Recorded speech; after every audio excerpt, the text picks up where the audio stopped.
Brethren, the story of a great recovery.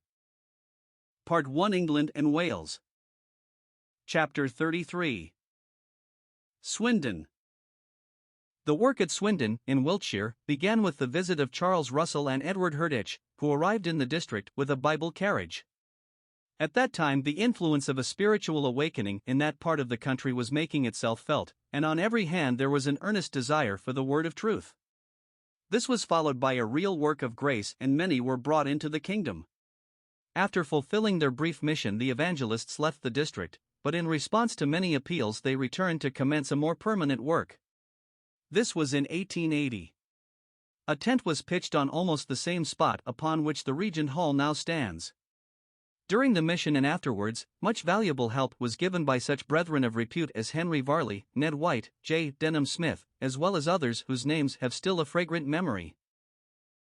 Many of the young converts, along with those Christians whose hearts had been revived, eager to testify for the Master, found a ready outlet for their pent-up zeal in the open air. Dinner-hour meetings were held near the Great Western Railway Works entrance.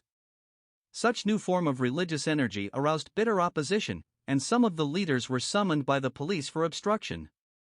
This proved a good advertisement, and as large numbers were attracted to the gospel through the street preaching, it became necessary that a place be sought out for indoor meetings.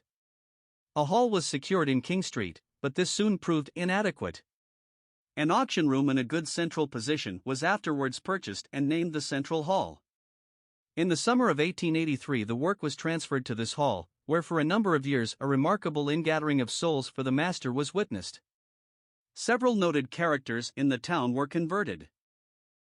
Two of these, Edward Williams and Richard Pickett, came out boldly for the Lord and were singularly used as open-air preachers. In 1883 a young man named William Hooper was brought to the Lord through the instrumentality of Joseph Dorr, one of the most active and faithful workers in the mission, and soon after his conversion was baptized with about 50 others. Mr. Hooper, in the vigor of youth, threw himself into the activities of the mission and for over half a century continued steadfast in the work of the assembly, unmoved by the vicissitudes through which it has passed. It was largely due to his efforts that both the Regent and the Kingsdown Halls came into being. The meetings of the evangelistic mission, by which name it was known, were conducted much along the lines of brethren at the present time. This continued very happily until early in 1889, when trouble arose over matters of a doctrinal nature, which resulted in about 40 of the most active workers withdrawing from fellowship and the collapse of the evangelistic mission in Swindon. Many of the brethren and sisters were now without a spiritual home. Some of them turned to the denominations, while others lost their way. A few, however, kept together under the guidance and care of Thomas Hacker, who had been a pillar in the mission. These believers, 12 in all, on the 30th of November 1889, met in Merton Hall to consider the advisability of commencing a meeting on scriptural lines in fellowship with what they knew as open brethren. It was decided to do so in that hall. The advice and help of Dr. MacLean of Bath was sought and readily given, and the first meeting for the breaking of bread took place on the following Lord's Day morning.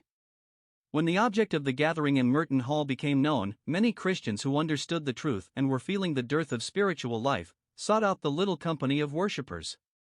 The joy of the infant assembly was increased when the Lord owned the testimony in the gospel in many conversions taking place. There was now a steady increase of numbers, and in 1898 it was decided to rent what was known as Queenstown School. The Lord continued to prosper the labors of his people, and it now became necessary to consider the erection of a building of their own. The Regent Hall, which was opened the following year, was the result. With the establishment of a testimony and a growing Sunday school, the gospel was now carried to the neighboring villages, resulting in the formation of one or two assemblies. Principally through the frequent visits of Dr. MacLean to Swindon, a warm missionary interest has existed in the assembly since the early days. The assembly has for many years been represented in the foreign field by two of their brethren, George Sims and Arthur Morse, with their wives, who went out to Central Africa.